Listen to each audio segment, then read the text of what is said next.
Olá pessoal, ouvintes e assistentes aí do Ponto de Prosa. Eu queria dirigir uma pergunta aqui ao senhor Jaime. Senhor Jaime, como que o senhor vê, como é que o senhor pode falar para nós, como o senhor está vendo sobre a expansão da produção rural, do plantio da soja em outros estados? Exemplo, o estado do Pará, que é nosso vizinho, o estado de Rondônia, que é aqui do outro lado, que também é nosso vizinho. Qual é os benefícios, o que você vê assim de importante para o produtor rural, para as pessoas que talvez tenham pouca área aqui na nossa região e queiram expandir para outros estados? Então, como o senhor vê essa nova abertura de novas fronteiras agrícolas? Eu encontrei lá o seu Antônio Lira num evento que estava acontecendo no Sindicato Rural, que tinha a presença do pessoal do INDEA, do pessoal da ProSoja, do pessoal do Ministério da Agricultura, inclusive, né? Veio um secretário, tá vendo um problema de uma cigarrinha, que é uma praga que dá no milho, e essa reunião era para isso, né? E aí eu perguntei assim, quem que pode fazer uma pergunta sobre novas fronteiras agrícolas, né? Aí o Marcelo, meu amigo lá da Faculdade La Salle, o esposo da Patrícia Lungos, falou, fala com o Lira. Então, assim, essa questão agora, o senhor já me passou para nós aqui um panorama bastante amplo e rico sobre essas novas fronteiras, né? Que não vai encontrar aqui em Lucas do Rio Verde, porque aqui está tudo caro, já está consolidado, já tem uma cadeia produtiva forte, né? Mas a pergunta dele, o senhor já me pode complementar para nós, porque além dessa questão da logística, né? Existe também os locais onde essa pessoa pode se deslocar e também pensar ali de que modo que vai produzir, ou enfim, né, mudar esse contexto ali. Um grande abraço para o Antônio Isaac Fraga Lira, né? Foi o primeiro vereador de Lucas do Rio Verde, quando Lucas do Rio Verde ainda pertencia para Diamantino.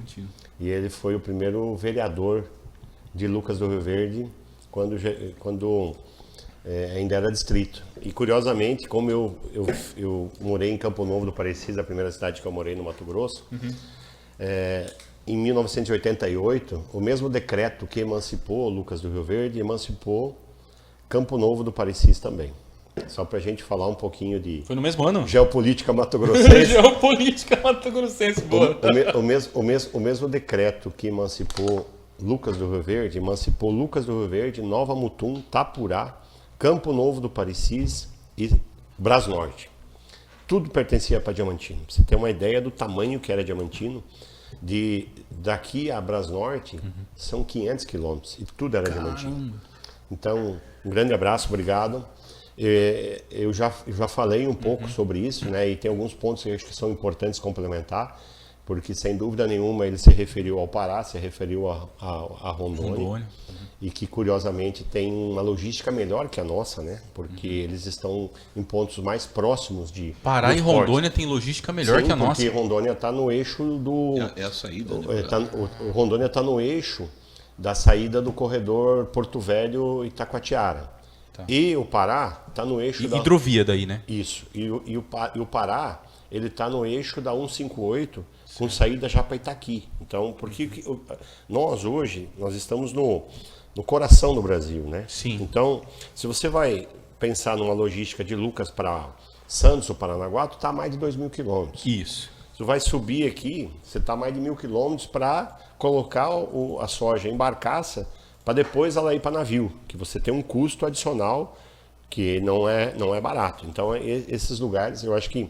E eu vou incluir Roraima. Então, além dessa questão de visualização, e como tem agora vários projetos em andamento, principalmente de ferrovia, é importante ficar atento. E daí eu usei antes aquele exemplo de, nos anos 90, Campos de Julho, depois a região do Vale do Araguaia, mas por último essa região aqui de cima de Matupá, que eram áreas mais baratas e que com a chegada da logística, ela se tornou mais cara também, porque automaticamente essas coisas estão atreladas uma à outra. Claro.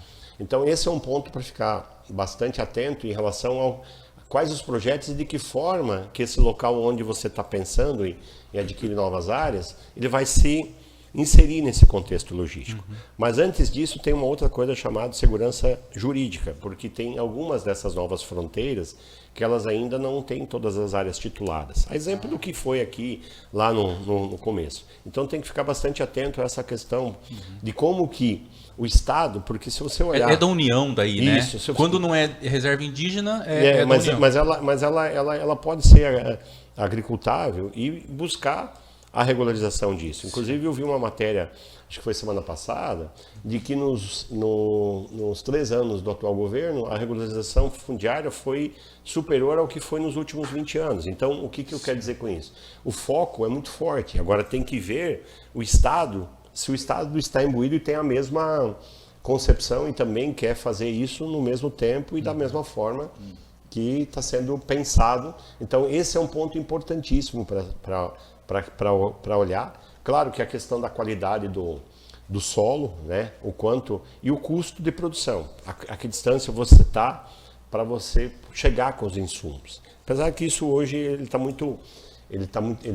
muito parecido nesse aspecto do que você precisa utilizar, porque basicamente todas essas regiões aí elas são regiões de cerrado, que ela precisa de uma correção de acidez e os macro e micronutrientes que precisam ser adicionados na terra. Mas eu diria que basicamente é esse, é a questão, primeiro é a questão jurídica, né, porque você não vai colocar um dinheiro onde você tem a dúvida. Claro, né, para perder. E entender como é que é o mecanismo de regularização disso, em quanto tempo, né, porque você tem uma questão que no momento que você vai fazer novos investimentos, e se você não tem essa área regularizada, você tem mais dificuldade para acesso ao crédito, porque ainda tem essa preocupação, porque quando você tem uma área de matrícula já registrada no cartório, o que acontece? Você vai lá, toma o crédito e dá aquela tua área, seja ela como penhor ou como hipoteca, e o tomador, seja ele o banco, quem está te emprestando, seja ele o banco, ou a trading, vai lá e registra o penhor ou a hipoteca em cima daquela matrícula e ele garante e fica com uma segurança em relação ao recebimento. Quando você ainda não tem essa área titulada, você tem um pouco de preocupação em relação a isso. Então esse é um ponto importantíssimo. E essa questão logística, chuva, né? Chuva demais ali, né? Você vê a questão do histórico da questão pluviométrica, né? São importantes. Eu acho que esses são os principais pontos, assim, em relação e quanto que já está e também prestar atenção porque essas áreas, com certeza, isso aí é mais ou menos que nem você quando você está numa rodovia que você está numa região que você não sabe onde é um lugar bom para almoçar. Quando tem bastante carro, você para almoçar, porque a tendência é que a comida lá é boa, seja né? boa, com certeza. Então também você vê o histórico dessas migrações, porque o povo, principalmente o povo do sul, ele tem muito essa característica de fazer essas migrações. Então ver o histórico das regiões onde o pessoal realmente foi e não saiu.